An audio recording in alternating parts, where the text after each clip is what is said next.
Praise. Good morning po. Ayan. Good morning po sa mga nasa online din. Ayan, praise God, birth month na namin. Meron po tayong birthday bash mamaya. Pagkasamahin na po yung July, tsaka yung August, kasi ang busy natin ng July. Anyway, praise the Lord. Ayan, yun yung picture natin last Sunday. Noong nag-18th year anniversary ang buong Send the Light. Ayan, ang topic natin sa umagang ito, since we're together in for His glory, ang team natin for the month of August, is a church you can call home. Ayan. Paano ba masasabi na ang isang church ay tahanan mo? Okay, so binanggit dyan sa Ephesians chapter 2, verse 19 to 20. Sabi doon, so now, Gentiles, so speaking sa atin yan, tayo yung tinutukoy dyan, Gentiles. You are no longer strangers and foreigners. You are citizens. Asan tayo? You are citizens along with all God's holy people. So speaking sa Israel, way back sa Old Testament pa, nakasama na tayo doon as God's holy people. Citizens, kasali nila. And you are members of God's family. Then verse 20, together, we are His house, built on the foundation of the apostles and the prophets, and the cornerstone is Christ Jesus Himself. Okay, so sino daw ang cornerstone? Si Jesus mismo. Kaya, pag sinabi mong a church you can call home, meron mga characteristics or meron mga definition tungkol sa tinutukoy ni Apostle Paul dito. Na ba ibig sabihin kapag yung church, tahanan mo na. Okay, bago tayo magpatuloy, let's pray. Father, we thank you, Lord, sa umagang ito. Salamat sa pagkakataon na makapag-aral ng iyong mga salita. And we pray, Lord, for your blessing sa aming pag-aaral. We ask for the anointing of the Lord to fill us. At mangusap ka ng personal, Panginoon, sa aming mga buhay. We ask na samahan mo kami, Banal na Espiritu, sa aming mga pag-aaralan ngayon. And we pray, Lord, ang katagumpayan ng aming pag-aaral ng iyong mga salita. Mangusap ka ng personal sa bawat anak mong narito, Panginoon. At maunawaan namin, Panginoon, yung purpose mo. Bakit ito ang message na maririnig namin today? Pagpalain mo ang bawat isa na narito at mga nasa online, Lord, we pray for the revelation of the Holy Spirit to reveal Jesus to us sa mga pag-aaral namin ngayong umaga. And we pray for the victory of this month, Lord. Salamat sa 7 months na lumipas. At sa bagong buwan na to, Panginoon, sa pangwalong buwan ng August, nagtitiwala at nagpapasalamat kami ngayon pa lamang ay matatanggap namin ang lahat ng mayamang biyaya at pagpapala mo para sa aming mga buhay, Panginoon. Pagpalain mo ang buong Send the Light Ministries sa kabuuan nito, Lord, sa 10 simbahan na at mga kapastoran na kasama namin naglilingkod sa iyo, Panginoon, mga kamanggagawa namin at mga kapatiran ay pagpalain mo ang bawat isa, Panginoon, at buong body of Christ din sa buong Pilipinas at sa buong mundo, Panginoon. Maraming salamat pa sa pagpapala mo sa maghapong ito na aming harapin din, Panginoon, sa bagong week, bagong buwan, at bagong pagkakataon, Panginoon, na makapaglingkod kaming lahat sa iyo sa iba't ibang uri ng kaloob na binigay mo sa amin sa pangalan ni Jesus. Amen. Now, everyone longs for a place where they are known, accepted, and loved. Totoo naman, di ba? Yung a place to belong. Gusto naman nalaga natin yun yung kapag pumasok ka ng simbahan, kilala ka. I mean, di naman ibig sabihin sikat ka, kundi kilala ka at least ng mga tao. Alam nila yung pangalan mo.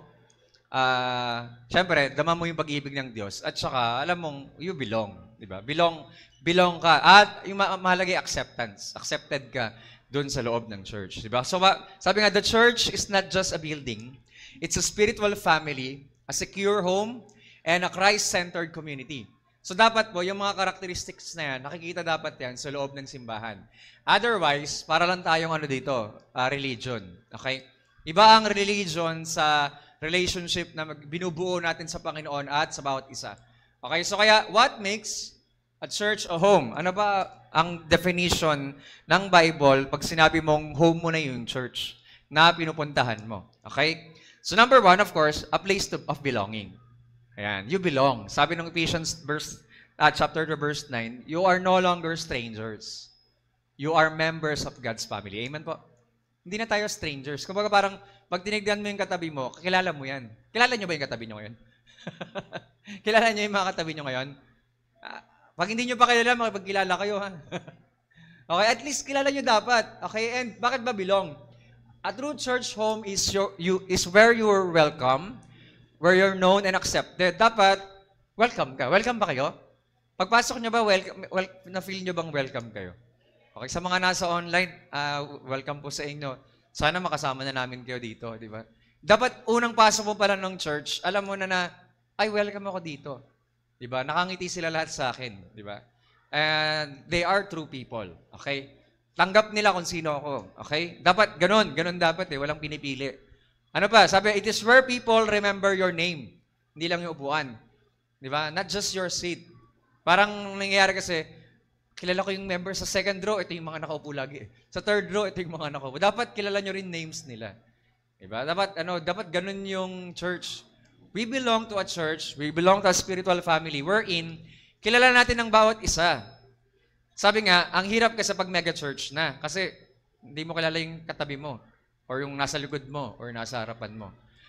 Ang kilala mo lang yung pastor. Kilala ka na, yung pastor naman, pag mega church na, hindi mo niya rin kilala lahat talaga. Yun yung pinaka-disadvantage kapag malaki yung simbahan. Tulad nung last Sunday, di ba, anniversary, no? Nagsama-sama lahat ng Sendalite. Ang hirap malaman. Ano kayang pangalan nito? Puro bago. Di ba? Puro bago sa mukha natin kasi tayo, taga-proper, sila, taga-nto, putatan, and so on. Hindi natin kilala lahat. However, nakakatawa yung part na since we're a family, malaking pamilya na, we belong to one another. Nakita niyo po? Nakita niyo yung feeling na, ay, kahit pa ibang church sila, welcome tayo. Magkakapatid kasi tayo sa Panginoon. Okay, dapat po kilala natin. Sabi, you don't have to earn your place. Hindi mo na kailangan magpapansin. Sabi nga. Kasi nga, meron na tayo. You already belong. Bakit daw? Dahil kay Jesus. Yun yung nag-hold sa atin together. Dahil kay Jesus, we belong to one another. Amen po? Kaya mga kapatid, or sa inyong lahat po, you belong here. Okay? You belong in this place. You belong sa pamilyang to. We are no longer strangers. Bakit? Before Christ, disconnected pa tayo, no? We're lost. Ganun tayo eh. Pag wala pa si Kristo, parang wala ka pang masyadong idea or interest sa salita ng Diyos, sa mga bagay na patungkol sa Diyos. Pero praise God, in Christ, we're fully included. No more outsiders. Praise God. Hindi na tayo yung parang nangangapa ba tayo kung part ba tayo ng family ng Diyos o hindi. Pamilya ho tayo dito. Amen po? And kung hindi nyo pa kilala yung iba dito, sana po makipagkilala tayo. Nawa, makilala nyo ang bawat isa. Makilala natin ang bawat isa. Okay? Masaya kaya na kapag sa isang church, nakakausap mo kahit sino kasi kilala ka. At kilala mo rin sila. Sabi ng iba, kasi parang dapat daw ang initiative, nasa mga matatagal ng members. Kung matagal ka ng member, dapat ikaw yung nalapit. Sometimes din naman, sa mga bago, kailangan din may initiative ka rin. Kung gusto mo maging part ng family, edi makijoin ka sa atin. Di ba? Show up. Magpakita kayo sa mga gawain natin. Okay, para mas malalo namin kayo makilala pa. Okay? And sabi nga, the church should be a place of welcome. Amen? Not walls. Everyone matters here. Amen po? Mahalaga po lahat ng bawat isang nandito. Okay? Dapat ganun. Dapat welcome lahat. Ayan. Unti-unti ko nga yung mga nasa labas eh. Sabi ko, pasok kayo. Simba kayo. Diba? Dapat po kahit sino welcome. Diba? Nung Friday night nga, nag-care group kami. Siyempre, parang, iba kasi yung care group pag Sunday, no? Pero, hopefully, yung ibang wala pang church sa care group, makasimba na rin soon. Pero yun nga, ang point nito is that kahit sino welcome. Kahit ano pa sila. You just come as you are. Si Lord naman magbabago ng buhay. Amen po? Wag tayo yung kapag may biglang pumasok na bago at nadjudge agad natin sila sa itsura nila. Wag ganun. Okay? Hindi tayo yung magbabago ng buhay nila. Diyos ang magbabago ng buhay nila. Amen po? Okay? Wag natin ipilit na dapat ganito agad sila. Dapat banal agad sila. Dapat perfect agad sila. Hindi po.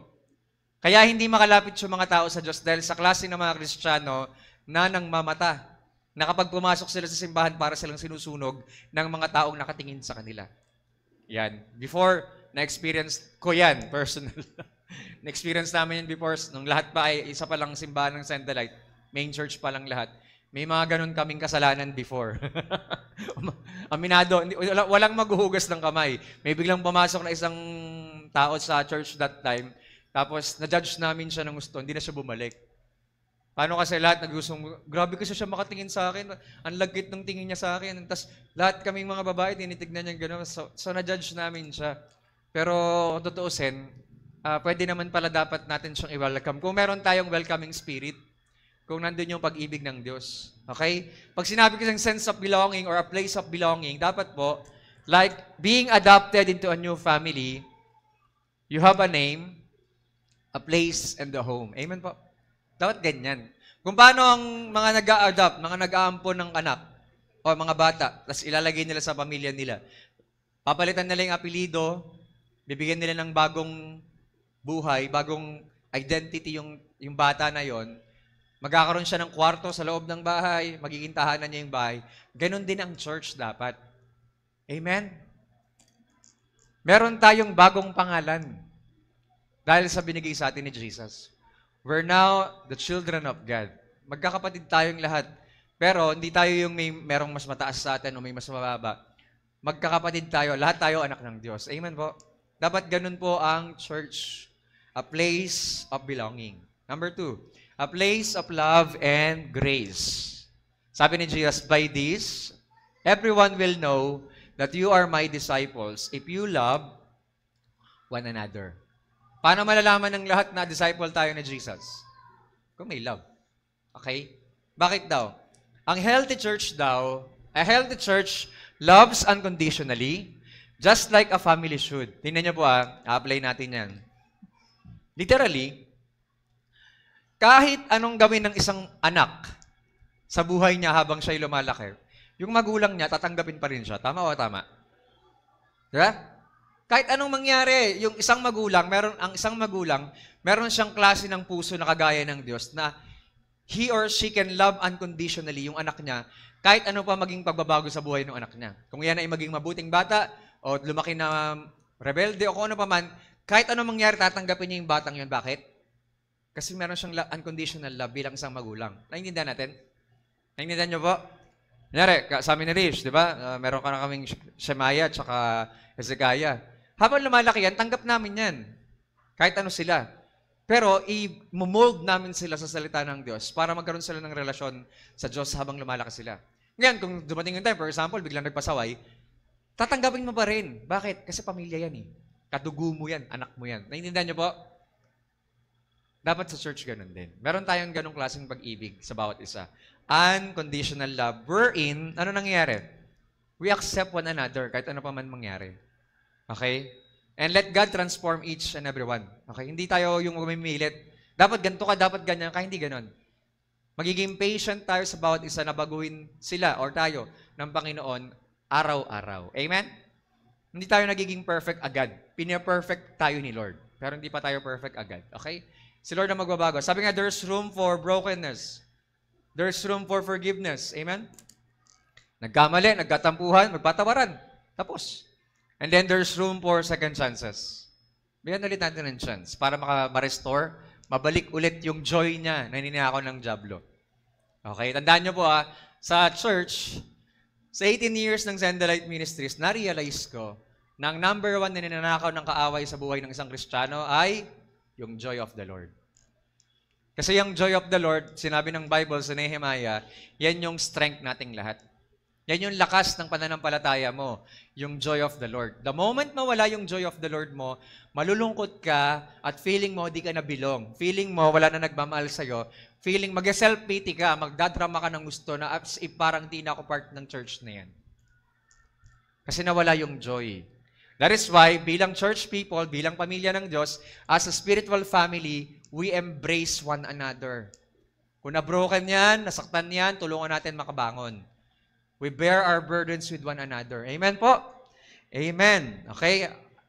Sabi nga, home isn't perfect, but it's safe. Amen? Ang bahay, tingnan nyo, pag umuwi kayo sa mga bahay nyo, ano meron? Feel na feel mong safe ka, di ba? Parang lahat ng comfort mo nasa loob ng bahay. Ganun talaga kasi. Komportable ka kasi sa sarili mong bahay yon. Sa church, dapat ganun din. May natatakbuhan na simbahan. May natatakbuhan na spiritual family, ikaw, kapag nagkaroon ka ng pagsubok, nagkaroon ka ng problema. Meron somebody na magpe-pray sa'yo, magpapalakas sa'yo, and so on and so forth. Okay? Ganun po dapat ang church. May love and grace. Bakit? We are family. Amen? Pamilya ba tayo? The members of God's household. Family of God. Okay? You are members of God's family, sabi ni Paul. We are not just citizens under a ruler. We are children in a family. Ang magulang natin, ang ama natin, nasa langit. Okay? So kaya sabi nga, church is more than a crowd. It's a family with relationships, with support, and shared life. Diba? We shared our lives with one another. Sinashare natin yung buhay natin. Sabi nga, nag-leadership kami last time. Sabi ko, ang isang leader, hindi pwedeng puro yung strength lang nakikita nyo sa leader nyo. Okay? Dapat daw ang isang leader, transparent siya na kung talagang mahina siya sa oras na yon, humingi siya ng tulong. Magsabi siya. Naintindihan nyo? Hindi pwedeng parang lagi na lang yung leader natin, or kunyari ako pa na pastor nyo, laging yung strength ko lang nakikita nyo. Sometimes may kahinaan din talaga. Diba? Kaya nga, we need yung tulong ng bawat isa. Kasi hindi sa lahat ng oras malakas. Kaya nagtutulungan tayo. We shared our lives. We bear our burdens with one another. We help one another. We pray for one another. We love one another, and so on. Merong 16 one another sa New Testament na dapat ina-apply natin sa buhay natin yon. Kasi pamilya ho tayo ng Diyos. Amen po? Kaya sabi ni Paul, treat one another like brothers and sisters. Magkakapatid kasi tayo. With grace, with forgiveness, and love. Amen? Si Paul, ang instruction ni Apostle Paul kay Timothy, sabi niya, Timothy, yung mga nakakatandang lalaki, i-treat mong tatay mo. Yung mga nakakatandang babae, i-treat mong nanay mo. Kaya nga, di ba, dito ang tawagan natin sa mga magulang, nay, di ba? Sa mga lalaki, ganun, di ba? Sasabi ni Paul, kayo naman mga matatandang, kayo naman mga kabataan, i-treat nyo yung mga kapwa nyo kabataan na kapatid nyo sa Panginoon. O yung mga magulang, i-treat nyo yung mga mas bata na anak nyo sa Diyos. So, family, yung instructions sa atin. That we treat one another as a family of God. Sabi nga, church is not an event you attend. It's a family you belong to. Amen? Taga-send the light ako. Yun eh. Ito yung pamilya ko sa spiritual. Hanggang langit kasama ko tong mga to. Amen po? Ibang saya kaya, nung anniversary nga last Sunday, nung may portion sa worship na nag-post kaming instrumento, tapos boses lang yung naririnig, ang sarap pakinggan, no? Ewan ko kung na-feel nyo yung na-feel ko. Pero ang sarap pakinggan na yung lahat ng mga tao na nandun sa anniversary na kumakanta ng a cappella. Parang langit yung dating. Siguro parang feeling mo, ganito yung itsura sa langit na umaawit yung mga tao sa Diyos, nagbupuri sa Diyos. Diba? Kaya lang, that time, isa lang language natin, English lang yung kanta. Pero ano kaya feeling na may iba't ibang languages na kumakanta sa Panginoon? No? So, hindi lang siya event. It's a family of God. Alam mo na, yung bawat isang nakikita mo sa loob ng church, nawa, may maayos na relasyon sa Diyos at makakasama natin hanggang langit. Amen? So, number 1, paano nagiging home ang church? Merong place of belonging. Pangalawa, place of love and grace. Pangatlo, it is a place of spiritual growth. Sabihin nyo nga, spiritual growth. Sabi ni Paul sa Ephesians 4:12, to equip His people for works of service so that the body of Christ may be built up. Ibig sabihin, mag-grow yung body of Christ. Yung verse 11 niya, nagsabi ni Paul na nagbigay ang Diyos ng apostles, some are prophets, evangelists, pastors, and teachers. Pero ang purpose nilang mga leaders na yon, they will equip the saints or the people of God para kumilos, mag-work together, para mag-grow ang lahat. Okay? So dapat daw ang church daw, it is a church home helps you grow in your faith, grow in your purpose, and grow in your character. Yan yung purpose natin lahat. Bakit kailangan natin lumago? Hindi pwedeng taga-upo ka lang. Attend ka lang, tapos unknown after ng service, mawawala ka lang bigla. May fellowship dapat. Kaya nga, di ba sinasabi natin, huwag kang aalis ng service nang walang personal nag-pray sa'yo. Kasi somehow, gusto natin tulungan ng bawat isa na maging blessing yung bawat isa. Okay? Kanina sa Kamayan, na-share ko na to dati sa inyo pero ulitin ko ulit. Huwag daw natin kalimutang ngitian yung mga kapatid natin sa Panginoon pag nagbatian tayo. Kasi nga, once again, merong 87 muscles lang sa mukha mo. Ang gumagana at nag-work, kapag ikaw ay nakangiti. Hindi yun nakakapagod. Mas nakakapagod pag nakasimangot ka, 128 muscles sa mukha mo ang nag-workout at napapagod kapag nakasimangot ka. So, ngumiti ka. Hindi mo kailangan pilitin. Ang dali lang ngumiti. Okay? Kung ikaw yung tao na kapag walang ngumiti sa'yo ngayong araw, magpapakamatay ka na, baka ikaw na lang din yung inaantay para magpatuloy pa siya sa buhay. Malaking encouragement yung smile. Amen? Ngitian mo yung katabi mo. Okay? Alam ko, pare-parehas tayo may problema sa buhay. Pare-parehas tayo may pinagdadaanan. Pero hindi yan yung dahilan para mawalan ka ng reason para magsaya sa Panginoon. Kaya nga sabi ni Paul, Philippians 4:4, rejoice in the Lord always. Magsaya ka, magalak ka sa Panginoon palagian. And I say, and again I say, rejoice. Inuulit ko, magalak ka. Okay? Sabi nga, through God's Word, worship, fellowship, ayan, prayer, teaching, lumalago tayo. We're growing. Without fellowship, without yung salita ng Diyos, without prayer, walang lalago sa atin. Walang pagtuturo, wala. Tandaan nyo po, para lumago tayo lahat, kailangan maayos yung pundasyon mo. Bakit? Sabi ni Paul, we have a solid foundation built on truth. Sabi ni Paul doon, no? Built on the foundation of the apostles and the prophets. Itong mga apostles at saka mga prophets, they know God's truth. Natutunan nila yung salita ng Diyos. Kinausap sila, nakita nila mismo si Jesus. Nakasama nila mismo si Lord. At yung mga turo nila, yun yung foundation nating lahat. At yung solid foundation natin ay si Jesus mismo. Amen? Kaya nga sa church, the church is built on God's Word and teaching, not on personal opinions or trends. Okay? Hindi rin ako nagpipreach dito sa sarili ko lang kaalaman. Okay? Everyone na nagtuturo dito, hindi tayo nagtuturo ng salita ng Diyos sa sarili nating kaalaman. Galing yan sa salita ng Diyos dapat. Okay? Naka-tablet lang ako ngayon, pero God's Word lahat to. Okay?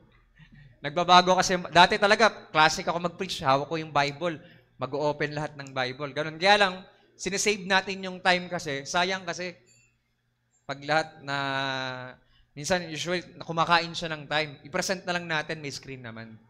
Uma-adapt tayo sa panahon kasi, and somehow, nagiging malaking tulong siya. Feeling ko, kung may modern technology na nung mga disciples, baka naka-tablet din sila. Well, si Moses nga, naka-tablet, di ba? 2 tablets of stone pa yun. 10 commandments, di ba? Kung may pang-present ka naman, why not use it, di ba? So, kaya ganun siya.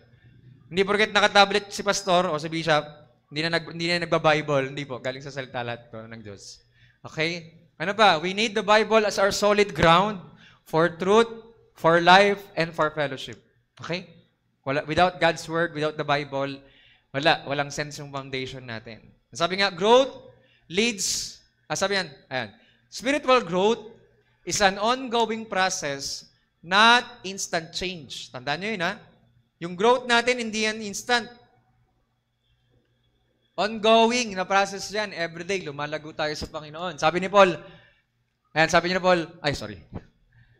sabi niya, spiritual growth is a lifelong journey. Habang nabubuhay ka, everyday lumalago tayo.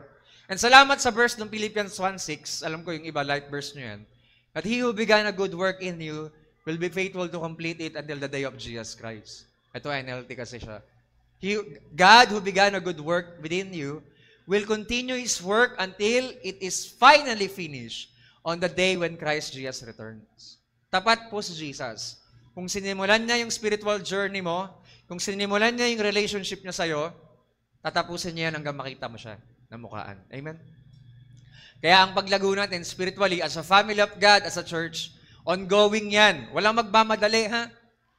Hindi yung after ng preaching nito, perfect ka na. Hindi po. Okay? Walang magmamadali sa spiritual growth. Everyday yan. Ongoing yan. Okay?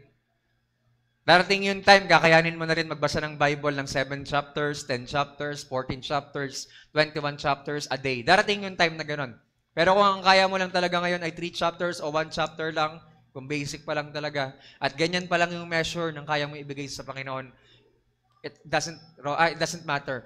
Ang mahalaga, ginagawa mo siya. Okay? Step by step. Okay? One day at a time, one step at a time, hanggang lumago ka ng lumago. Pero hindi ka lalago mag-isa. We need one another para mag-grow tayo together. Amen? Bakit daw? God is patient as we are being built up. Praise God. Bakit? Hindi ka naman minamadali ni Lord. Kaya nga di pa siya bumabalik eh. Kahit ang dami ng signs ngayon na bumalik si Lord, lindol, bagyo, tsunami, kung ano-ano pang kaganapan sa buong mundo, yung wickedness, yung lawlessness, dumadami, bumabagsak, mga ekonomiya, may tumataas, even mga mamayayamang bansa, binabaha na rin. Dati Pilipinas lang. Ngayon, ultimo mayayamang bansa, binabaha na rin sila. Bakit kaya? Ang dami ng signs para bumalik si Jesus. Pero bakit hindi pa rin? Patient pa rin si Lord sa ating lahat. Okay? Sabi niya, growth leads to unity in faith. Amen? Ang purpose ng growth ay mag-unite tayo lahat. Okay? It leads to unity.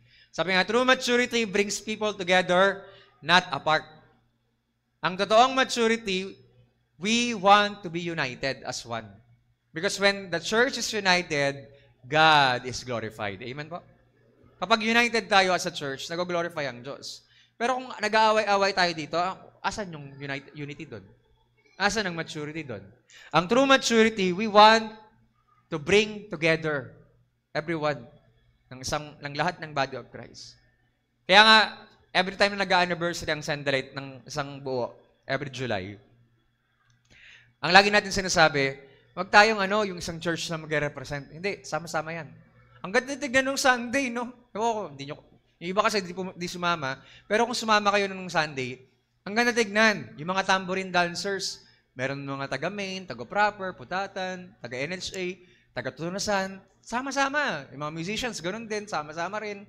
Yung mga singers, sama-sama rin. Ilan kayong singers nun? 8? 8 na singers ng kada churches, pinagsama-sama natin. Ang sarap tignan. Na nagtutulungan lahat, nagkasama-sama. Diba? Ultimo mga ushers, iba-ibang churches din, yung mga taga-abot ng food, taga-prepare, lahat nagtutulungan. Ang sayang tignan. Bakit? Unity. True maturity brings people together, not apart. Kapag ikaw yung nagiging cause ng pagdidivide ng church, ay may problema ka sa Diyos. Pag ikaw yung nagiging cause, nagbibuild ka ng walls para mag-divide-divide yung mga tao, may problema ka sa Diyos. Atraso mo yan sa Panginoon, ayusin natin yan. Kaya sabi nga, as we grow, as we pursue truth and love, side by side, sabi ni Paul sa Ephesians 4:15, we will speak the truth in love, growing in every way more and more like Christ. Habang pinopursue, ibig sabihin pursue, follow it. Hanapin mo yan. As we pursue truth and love, side by side, ayun, mas lalago tayong lahat. Okay? Magiging katulad tayo ng Jesus.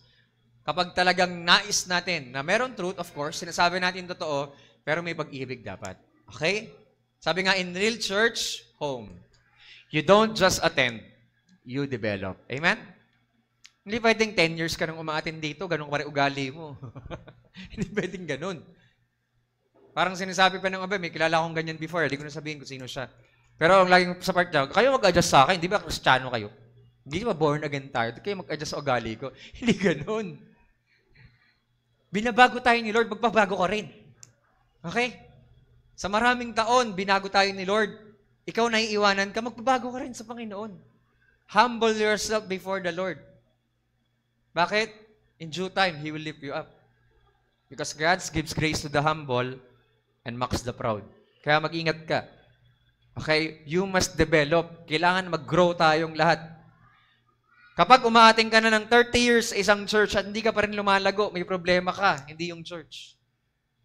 Okay? Do something para mag-grow tayo together. Okay? Number 4, it is a place with shared mission. Sabihin nyo nga, shared mission. Bakit? Ano bang mission ng church? Sabi ni Paul, now, you are the body of Christ. Each one of you is a part of it. Parte ka ng simbahang ito. Parte ka ng spiritual family na ito. We belong to one another. We are the family of God.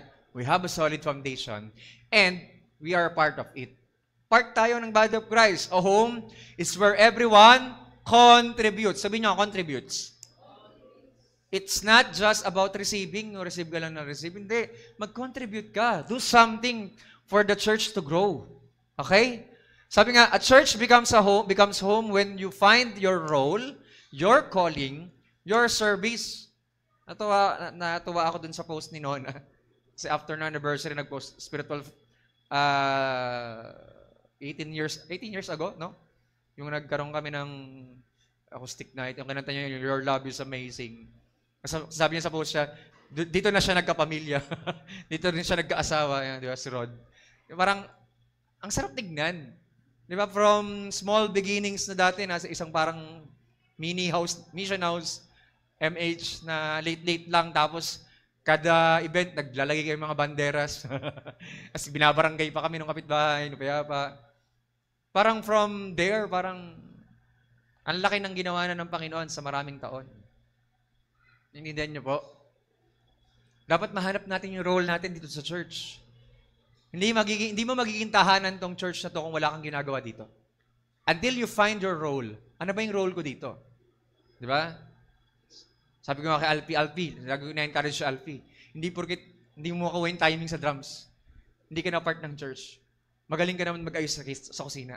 Magaling ka naman maglinis. Kahit pa taga-bukas ka lang ng gate. Di ba? You are a part of the church. You have a role. Dapat malaman mo yung calling mo. Ano yung service na gagawin mo? Contribute. Amen. Di ba? Meron tayong shared mission, may ginagawa tayo. Everyone has a part to perform. Hindi tayo taga-upo lang. Di ba? Hindi tayo yung parang, okay lang, receive ako na, blessed ako sa message. Blessed ako. Pero ano ginagawa mo? Do something. Each part has a purpose. Sabi ni Paul sa 1 Corinthians 12:22.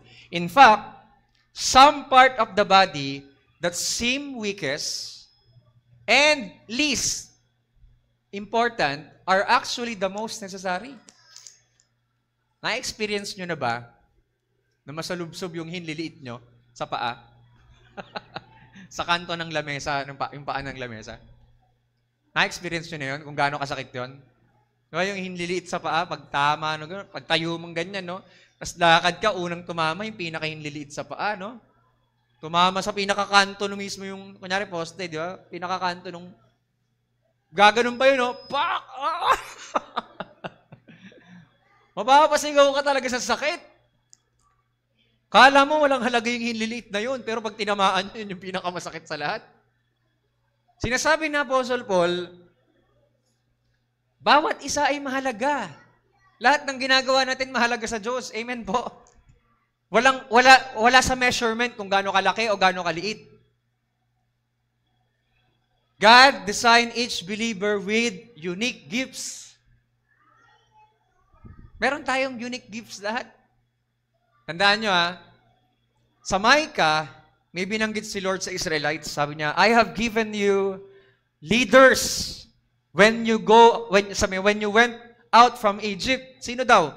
Moses, I have given you Moses, Aaron, and Miriam.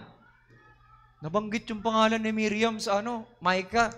Samantalang sa 38 years na nagpaikot-ikot ang Israelites sa wilderness nung lumabas sila sa Egypt, namatay na si Aaron, namatay na si Miriam. Yung si Miriam tsaka si Aaron nagtulong pa. Nagreklamo. Yeah? Nagalit pa si Lord sa kanila. Bakit kayo nag-ano? Pero kung titignan niya maigi, nirecognize ng Diyos sa Micah na ang mga leaders na binigay ng Panginoon sa Israel, si Moses, si Aaron, ba't kasama si Miriam? Anong role ni Miriam? Ano pong role ni Miriam nung lumabas sila ng Egypt? Well, nagtamborin siya, di ba? Pagkalabas nila sa nahati yung Red Sea, tapos pagka nagpalas nila, nagtamborin siya. Yun ba yung role niya? Hindi. Siya yung nag-abang sa basket ni Moses nung baby pa siya. Inaabangan niya nung pinaandar nila sa river. Inaabangan ni Miriam, iniingatan niya. Kailangan mapunta to sa Pharaoh's daughter. Nung napunta sa Pharaoh's daughter, pag open na ganun, sabi, ay, hudyong baby to, ang ganda. Dahil mula ka sa tubig, ang pangalan ng Moses, kaso, sabi ni Miriam bigla, ay gusto nyo kumuha ako na mag-aalaga sa kanya, na Hudyo rin. Kung hindi ginawa ni Miriam yung role na yon, may Moses ba? Wala. Naintindihan niyo po? Yung maliit na role ni Miriam para ingatan, alagaan si Moses ang nag-cause ng deliverance sa Israel para makalaya sila sa Egypt. Naintindihan po natin? Walang great leader na Moses kung walang simple na Miriam na nag-ingat, ate pa ni Moses to, na nag-ingat sa anak kapatid niya para ma-preserve yung buhay. Naintindihan niyo po? Hindi porket hindi nakita, hindi nalaman ng lahat, hindi mahalaga yung role mo. Every role na meron tayo, every gifts, unique talents, skills, and abilities, or meron tayo galing sa Diyos, mahalaga yan sa Diyos lahat. Amen po? No one is insignificant in God's mission. Amen po? Walang hindi mahalaga. Lahat po tayo ay mahalaga sa Panginoon. Amen? Dahil pamilya tayo ng Diyos. Sabi nga, mission requires active participation. Dapat active ka. Sabi ni Paul, Ephesians 4:16, He, Jesus, makes the whole body fit together perfectly. Paano nag-fit together perfectly ang body of Christ? Kasunod, as each part does its own special work, it helps other parts, grow. Para lumago yung ibang part, kailangan ginaganapan mo yung special part mo or special work mo. So that the whole body is healthy, growing, and full of love. Alamin po natin yung role natin sa church. Diba dati, nung wala pang Sandalay Tunasan, ang cooking ministry talaga ng church ay si Ariel, tsaka si Nanay Tess, di ba? Naalala nyo? Mas halos walang kapalitan nung nagbarko si Ariel noon, si Nanay Tess lang si Nanay Tess. Nagplant ng church si Pastora Meg sa Tunasan, di si Nanay Tess sumama na rin doon. Namumroblema tuloy tayo sa pagluluto. Naalala ko, si Narish, nagpapalitan, at kung sino-sino, inconsistent kung paano yung magiging lutuan natin. Tapos biglang nagpresenta si Nanay Sally, yung mga nanay natin, in short. And by doing their work, ano nangyayari? Nag-grow tayong lahat. Lumalaki mga tiyan natin kasi masarap pagkain. Joke lang. Di ba ang sasarap ng lunch natin every Sunday? Di ba? Ang sarap lagi lalo kapag nagluto si Nanay Sally ng favorite kong pares, no? Sa swimming, magpapares daw tayo, kaya ipon na, malapit na. Hindi, seryoso, di ba? Ang sarap kumain kapag after service, ready na. Dati, naalala ko doon, simulain ng proper, nakakapag-lunch kami, 2. Late na late. Kasi pagkatapos ng service, doon palang bibili, doon palang magluluto, doon palang magagayat. Ngayon, hindi. After service, nakalatag na lahat. Bakit? Nag-grow yung church. May isang Sunday pa nga before, ako na yung nag-preach, ako na yung tumugtog, ako rin nagluto ng lunch. Nag-3-2-1 kami. Ang hirap, nakakapagod pala. Pero dahil meron tayong roles, we help one another. Hanapin mo yung role mo. Have an active participation. Each part must do its work. No spectators. Hindi ka taga-simba lang. Okay? Lalo't hindi ka magsisimba lang kasi may basketball next week. Do. Help yourself to find kung ano yung gift mo at ano yung magiging role mo para sa body of Christ. Sabi nga, shared mission brings shared joy. Amen? Nakakatawa, nagkakaroon tayo ng mga campus ministry, no? Ayaw magpapasok sa PEDS. Nilabas ang PEDS. Nilabas ang mga estudyante. Ayaw magpapasok sa Tunasan. Nilabas ang mga estudyante. Kung gusto talaga, may paraan. At habang naghahayag tayo ng salita ng Diyos, ang saya, Johnny, di ba? Sumama si Johnny Kisa eh. Ang saya, di ba? Sarap ng feeling pag nag-share ng word eh. Bakit? When one part rejoices, all rejoice. Pag masaya yung isang gantong ministry, lahat nagsasaya. Hindi yung, buti pa sila, ganyan. Ay, walang ganong mentality. May problema ka, malicious thinking yung ganon. Kapag naiinggit ka sa iba, may jealousy or may envy.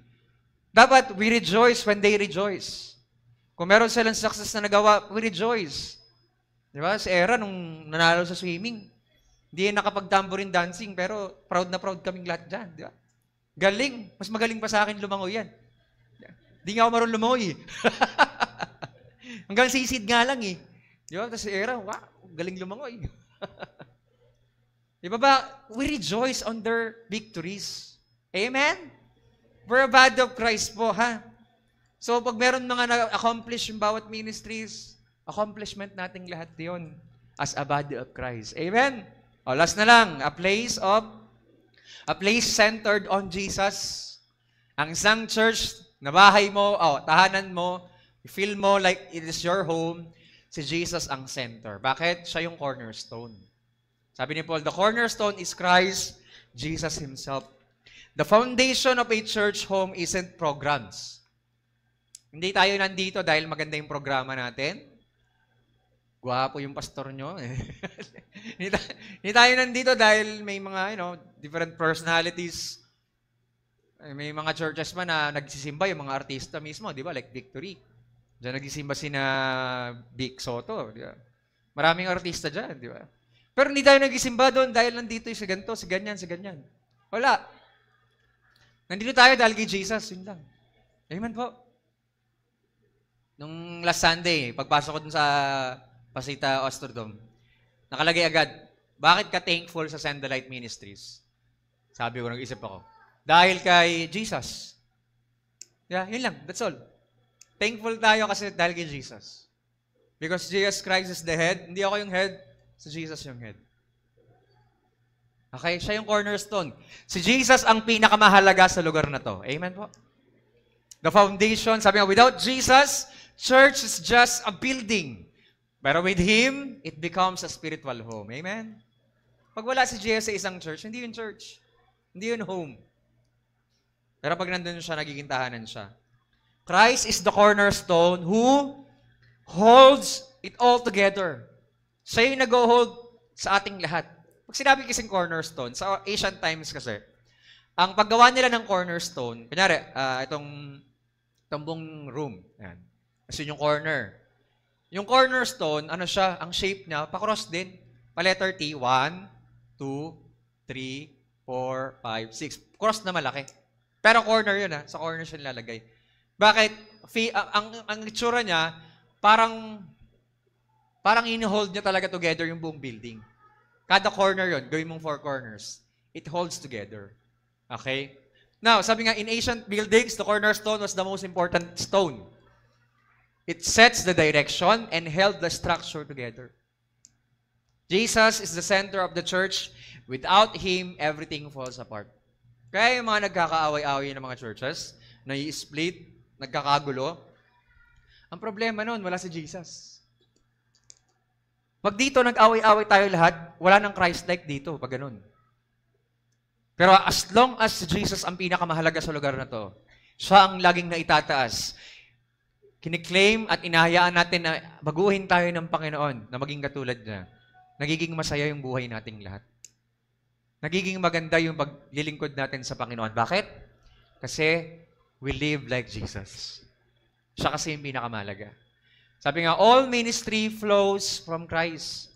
Tandaan niyo po lahat ng ministry na gagawin natin, dahil yan sa resulta ng relationship mo sa Diyos, kay Jesus.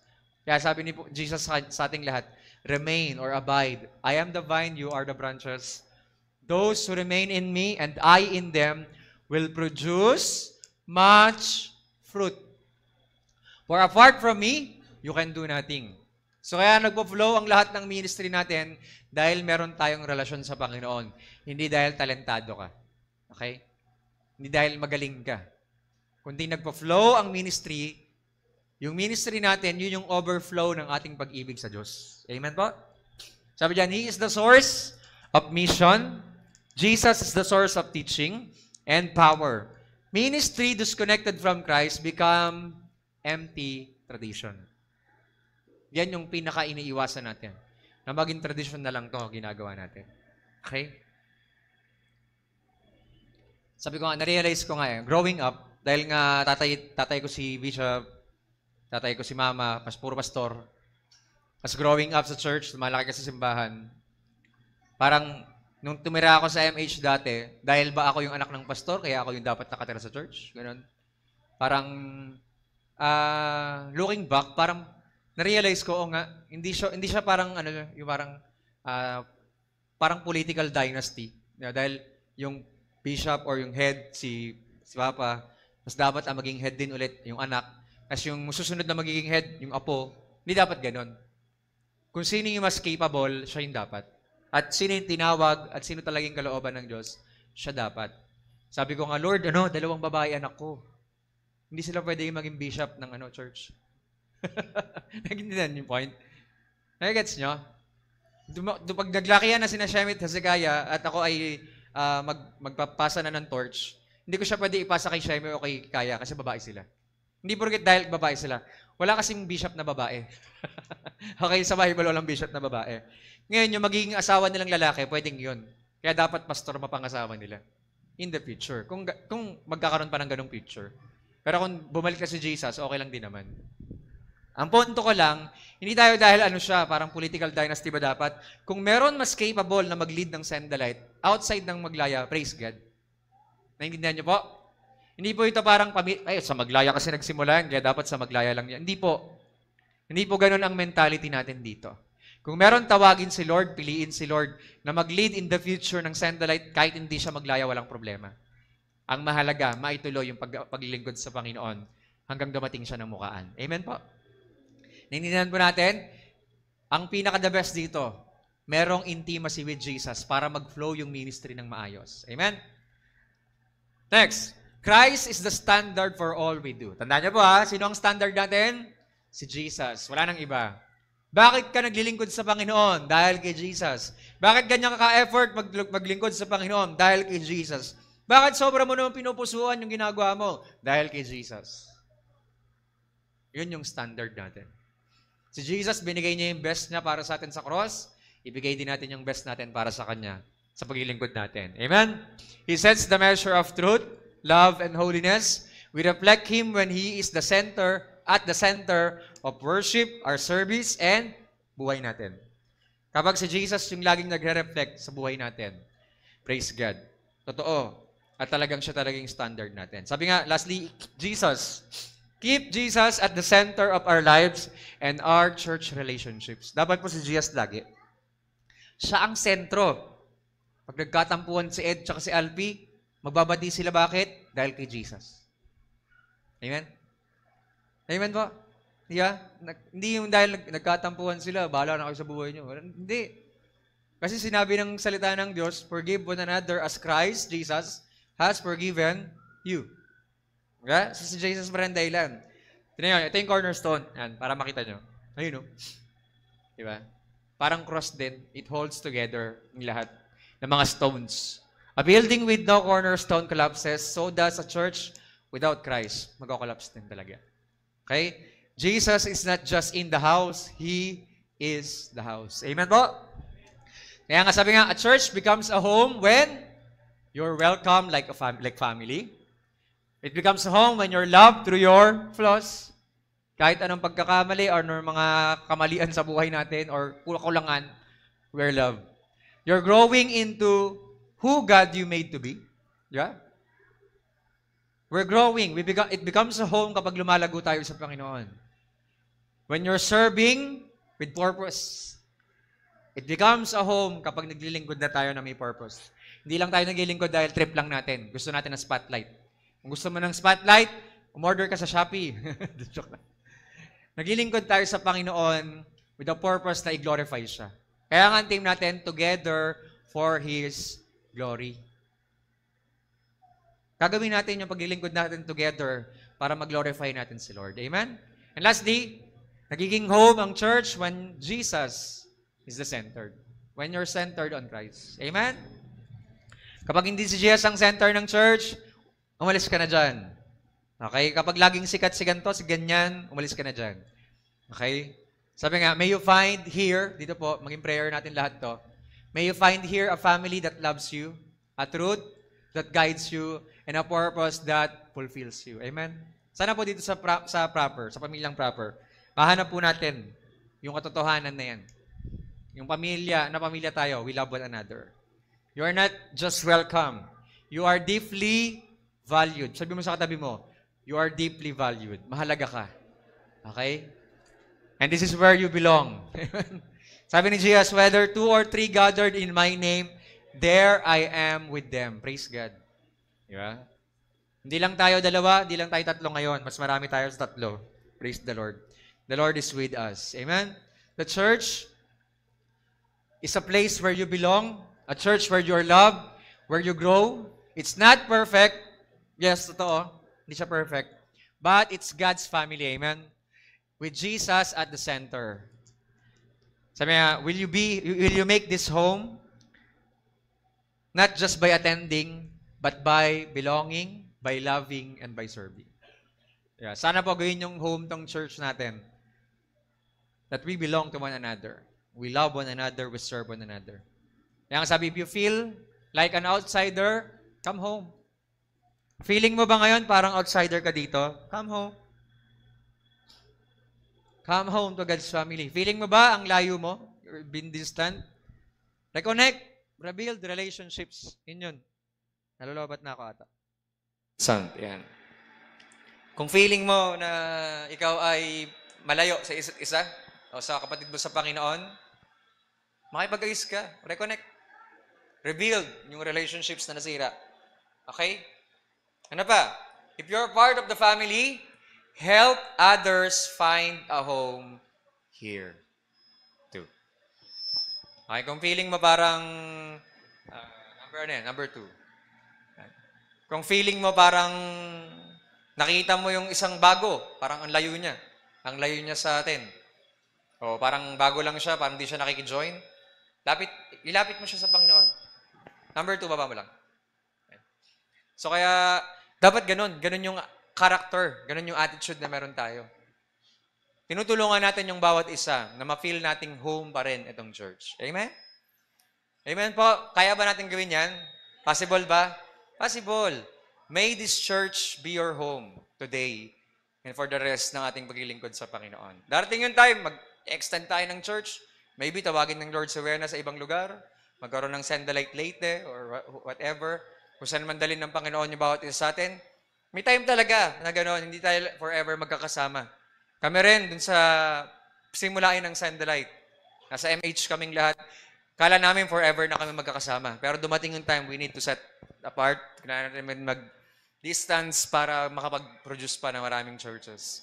So, ganoon talaga. Pero nawa, lagi tayong may babalikan na home. Nung nag-meeting nga kami ng mga pastors ng Sandalite, iba pa rin talaga pag nag-celebrate ng Sandalite Ministries Incorporated na anniversary, year by year. Iba pa rin pag nag-celebrate na tayo ng sama-sama. Na-feel ng mga nasa malayong churches natin na Sandalite na meron kaming home base. Meron kaming babalikan at babalikan pa rin na mother church. Diba? Ito yun yung Sandalite main nga. Kaya, praise the Lord, kasi meron tayong tahanan dito sa spiritual family na to. Amen? So, welcome home. Amen? Welcome home. So, now, dahil first Sunday ngayon, meron tayong communion. So, tinatawagan natin yung dalawang mag-reserve. At yung music team din. Sige sino nakaka-assign ngayon? Ayan. At sa 1 Corinthians chapter 11, verse 23 to 26. Sinabi doon na tayo daw ay, sabi ni Jesus, I pass to you this day. Binigay niya yung dalawang elemento ng communion. Well, the word communion is the word for fellowship. It is the word for friendship, relationship, intimacy with God. So sabi ni Jesus, verse 23, 1 Corinthians chapter 11, verse 23. For I pass on to you, wait lang sound, yan. For I pass on to you what I received from the Lord Jesus Himself. On the night when He was betrayed, the Lord Jesus took some bread and gave thanks to God for it. Then He broke it in pieces and said, This is my body which is given for you. Do this in remembrance of me. Lahat po tayo kukuha ng bread once again. At lahat po tayo ay kakain yan pagkatapos ng isang panalangin. Sabay-sabay, hawakan niyo po muna. Ha? And sabi nga again, ang body ni Jesus, it is yung katawan ni Jesus from the Garden of Gethsemane hanggang dun sa cross, sa Golgotha. Nung hinang si Jesus dun sa cross, lahat ng pain dun sa katawan niya, nararamdaman niya lahat yon. And praise God, yung katawan niya na nabayubay sa cross ng Kalbaryo, yun yung naging healing natin lahat. For by His stripes, we are healed. So kung merong mga sasakit na parte sa katawan niyo ngayon and you need healing today, or whether it is your emotion or mental or sa whether heart or mind yung kailangan ng healing or spiritually, habang kinakain natin, as we take this bread, i-receive natin yung healing ng Panginoon sa ating buhay. Amen? So habang makakabit tayo, pass natin sa isa-isa. Amazing grace, how sweet the sound. A wretch like me, I once was lost, but now I'm found. Was blind, but now I see. 'Twas grace that taught my heart to fear, and grace my fears relieved. How precious did the grace appear the hour I first believed. When we've been there 10,000 years, bright shining as the sun, we've no less days to sing God's praise than when we first begun. Praise God, praise God, praise God, praise God, praise God, praise God, praise God, praise God. I once was lost, but now I'm found. Was blind, but now I see. I once was lost, but now I'm found. Was blind, but now I see. Was blind, but now I see. Taas mo natin ang ating mga tinapay. Father, we thank you, Lord, sa umagang ito. And Lord, we raise to you itong tinapay na aming hawak ngayon. And nagpapasalamat kami dahil ito ay simbolo ng katawan ni Kristo na nabayubay sa krus ng Kalbaryo upang mapatawad kami sa aming mga kasalanan at higit sa lahat, matanggap namin ang kagalingan na nagbubuhat sa iyo. And Father, today, we thank you, Lord, and we appreciate what you have done sa aming mga buhay, Panginoon, by sending your Son, Jesus, to die on the cross and to save us from our sins and giving us eternal life so that we can be part of the spiritual family of God sa buong mundo, Panginoon. And Lord, kami po ay nag-celebrate today that we can thank you sa lahat ng ginawa niyo sa aming buhay, Panginoon. And we appreciate you, Jesus. We thank you for giving and sacrificing your life on that cross so that para sa amin, Lord, on our behalf, Lord, kaming lahat ay maging parte, maibalik sa relationship namin sa Diyos, to be reconciled with our Father and become the children of God. And Lord, we thank you and we receive you by faith today that you are the Lord and Savior ng aming buhay. And kaya naman, Jesus, patuloy ka maghari sa aming lahat. And through your Spirit, Holy Spirit, continue to fill us with your presence and with your power. And right now, as we receive you by faith, we receive healing sa aming emosyon. We receive healing sa aming mga pag-iisip. We receive healing sa aming katawan, Lord, mula ulo hanggang talambakan, ay matanggap namin ang kagalingan na nagbubuhat sa iyo. Remove every pain, remove every sicknesses and diseases sa aming lupang katawan sa pangalan ng Jesus, Lord, for by your stripes, we are healed and we receive it right now by faith in Jesus' name. At maraming salamat po sa ginawa mo sa aming buhay, Lord, at patuloy yung baguhin kami na maging katulad ni Kristo habang kami nabubuhay sa mundong ito. At maraming salamat, Ama, sa gawagawin niyo sa aming buhay sa pangalan ni Jesus. Amen. Thank you po natin.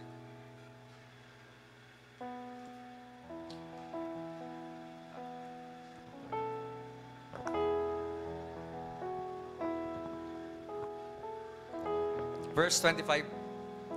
In the same way, he took the cup of supper, after supper, saying, "This cup is the new covenant in my blood.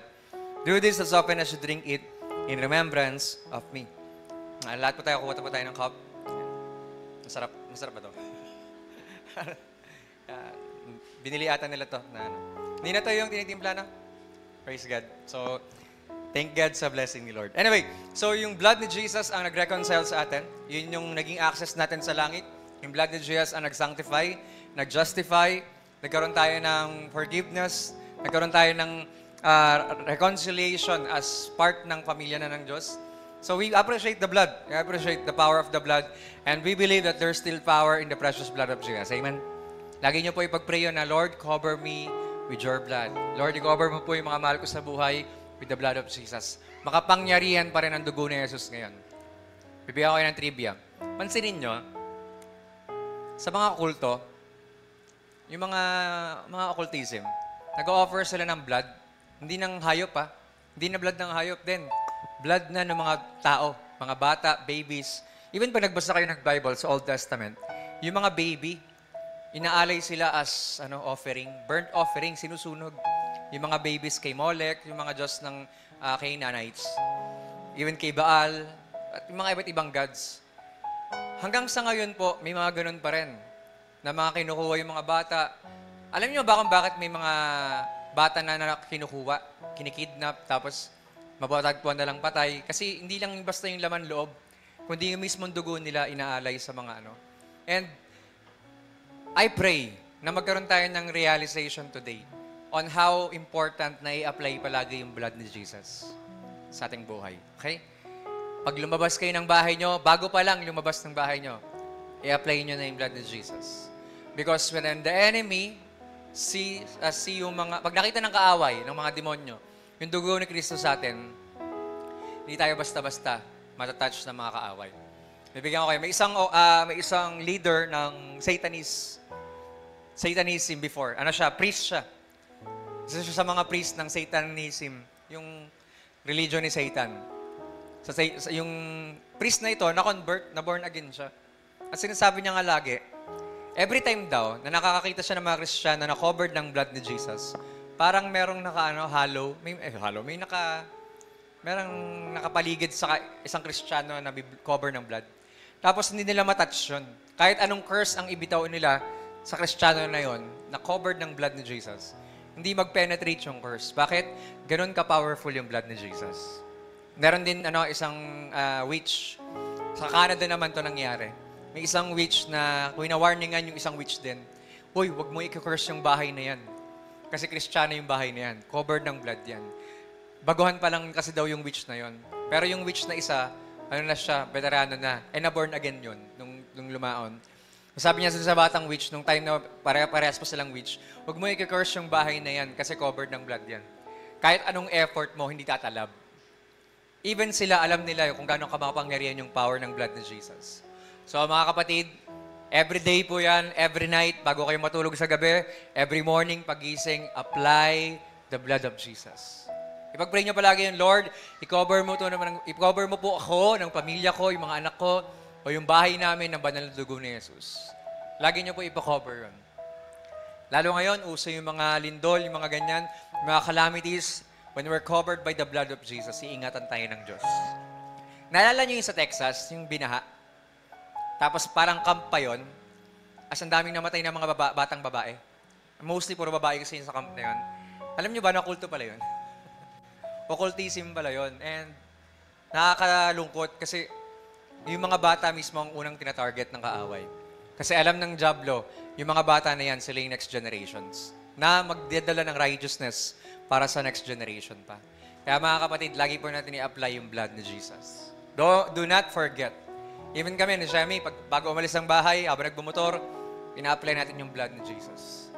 Lalo pag pumasok na sa school yung mga anak, yung mga bata, we need to apply the blood of Jesus. Kaya lagi ko po, kasi ako po personally, ang prayers ko sa inyong lahat, i-cover kayo ng blood ni Jesus. Saan man kayo magpunta, ano man ginagawa nyo, may the blood of Jesus covers you.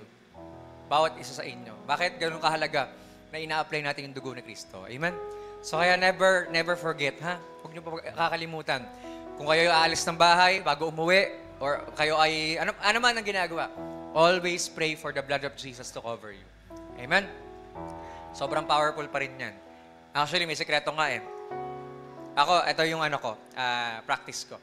Pag nagpe-pray ako ng answer sa prayers ko, lagi kong pinagpe-pray, Lord, yung tawag sa ganun, pipeline. Meron tayong pipeline lahat. Spiritual pipeline. Okay, yung spiritual pipeline natin, mula sa langit, papunta sa'yo. Pipeline mo yan. Kung may mga prayers ka, na it seems parang di dumarating, parang feeling mo may nakabara, may nakaharang, may umahadlang. Sabihin mo sa Panginoon, Lord, may your blood mag-flow from heaven papunta sa akin. Para lahat ng answers sa prayers mo, mag-flow lang siya smoothly. Lilinisin ng Panginoon yung lahat ng umahadlang. On your way. Babalik ka lang. 11:30 pa lang pala. Maaga pa. 11:40 na. On the way, si Michael, kailan si Michael? The Archangel. Si Michael, nag-pray si Daniel for 21 days. Sa fasting, nag-fasting siya. Prayer and fasting for 21 days.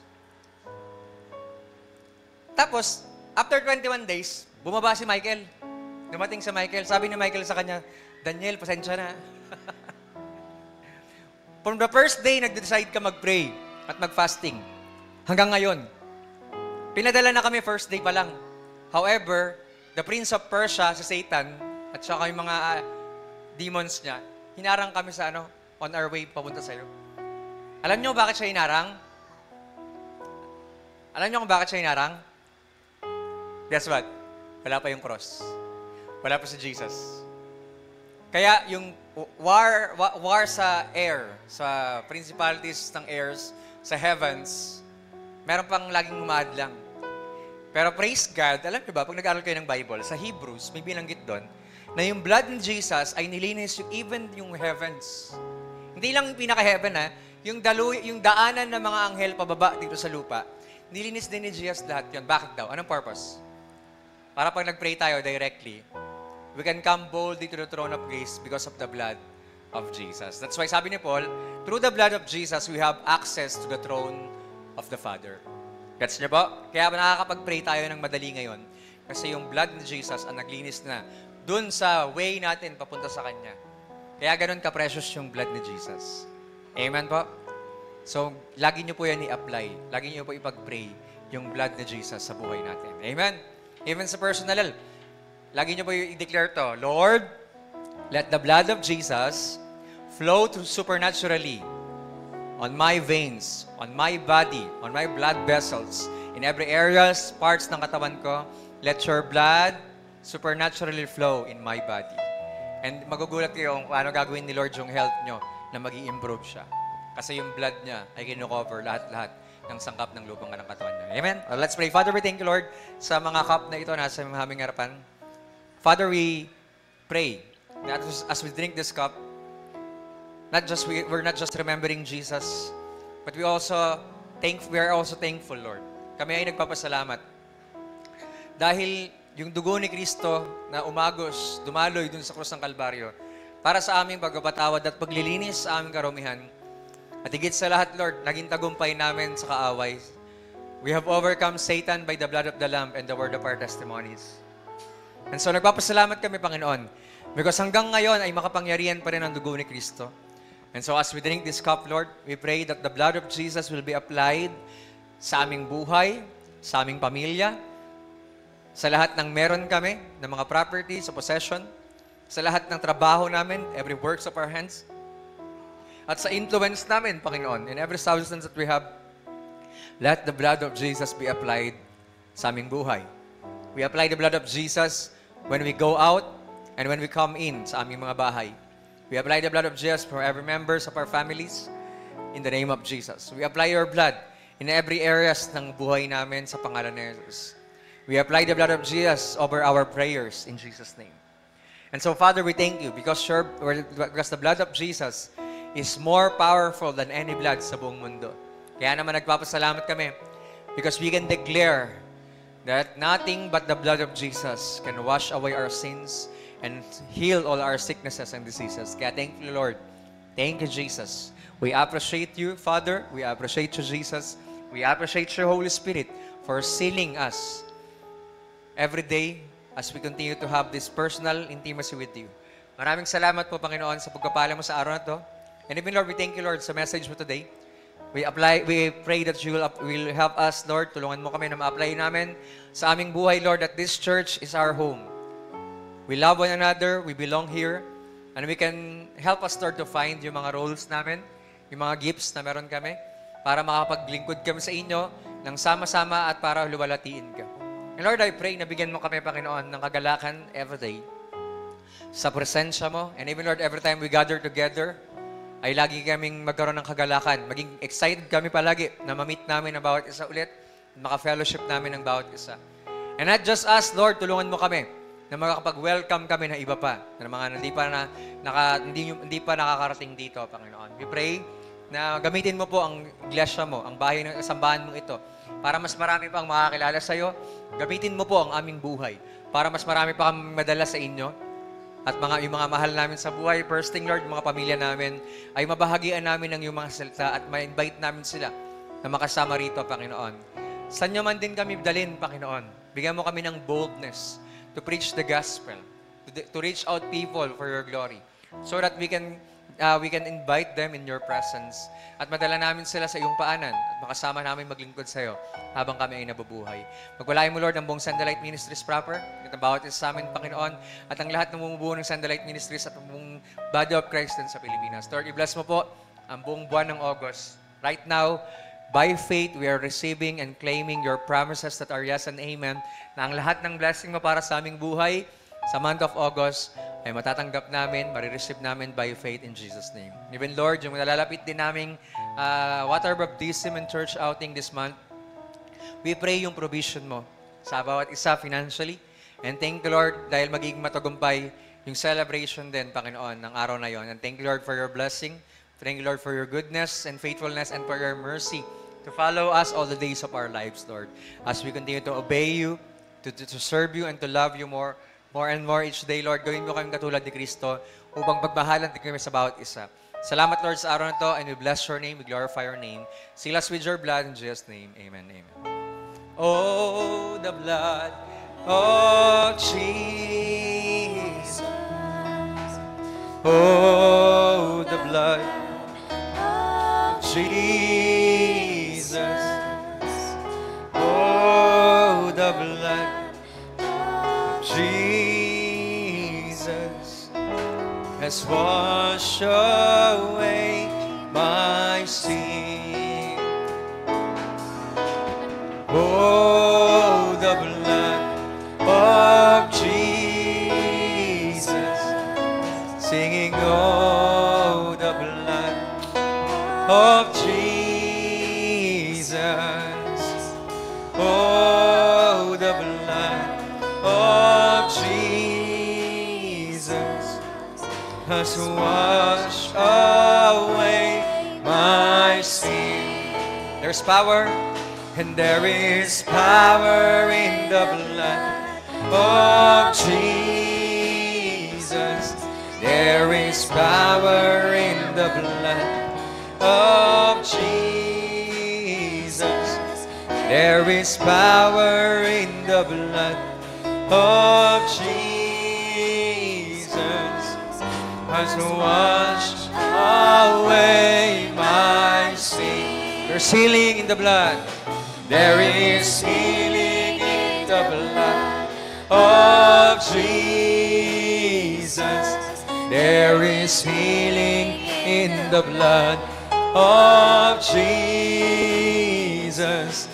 There is healing in the blood of Jesus, has washed away my sin. Lord, we thank you. Lord, we thank you for the blood of Jesus. Lord, we thank you for the blood of Jesus. Lord, we thank you for the blood of Jesus, has washed away my sin. has washed away my sin. Verse 26, sabi na, for as often as you eat this bread and drink the cup, you proclaim the Lord's death until He comes. Praise God. Malapit nang dumating si Lord, get ready for the rapture. Amen. Get ready for the rapture. Sabi nga, get ready for the flight. So, malapit nang bumalik si Lord. Nawa po, anytime, anywhere, saan man tayo nagpunta, ano man ginagawa natin, magkaroon tayo ng rapture conscious dapat tayo. Okay? Dapat po, ang mindsetting natin, kingdom mindset na. Papunta na tayo sa langit. Okay? Doon na, citizens tayo ng langit. Therefore, be aware always na anytime pwedeng bumalik si Lord. Ask yourself, saved na ba yung pamilya natin? Kung hindi pa, i-work out po natin yan. Na magkaroon ng kaligtasan yung pamilya natin. Have a sense of urgency na anytime pwedeng bumalik si Lord. Pag hindi pa save ang pamilya natin, isama na natin sila sa Panginoon. Bagian natin sila ng salita ng Diyos. Amen po? So praise the Lord. Shalom, shalom.